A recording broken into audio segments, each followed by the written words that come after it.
Pwede siyang dali sa daot yan timing chain. Oh. Okay, wala na timing. 7 months pa lang daot ang timing chain, wala na. Law na. Saan pagka timing na wala man timing. Tanawa. Dapat kaning naikon niya ang piston ana tupong na siya dire sa bore. So tanawa ang timing.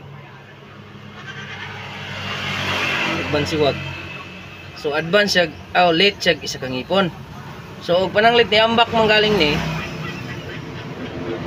kay luag ng timing chain, nag-advance siya isa ka ngipon. Unta nya kay na late man. So wala gina siya ni ambak. Kay na late man og isa ka ngipon.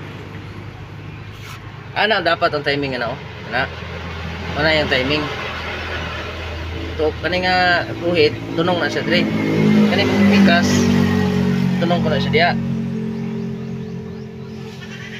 Ang kani tunong na siya diya sa liter T. Tunong na siya diya sa may star screw bolt. Oh. Dapat. No. Tanawa dito sa may kunya. Datakilid na. Wala na nagahayang. Dapat ana ng plaster na. Ayang, ana man siya oh. So wala na siya na timing.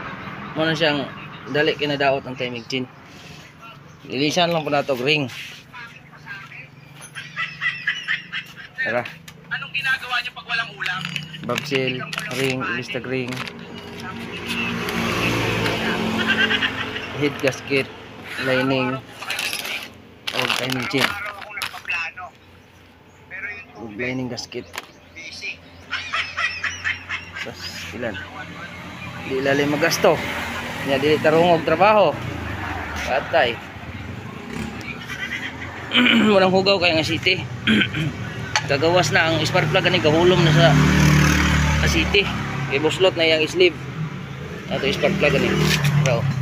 Spark plug nagahulom na sa oil. So karon usubo na to na ilang trabaho dol. Ilisan pa to ni og timing chain. Update ra mo nya.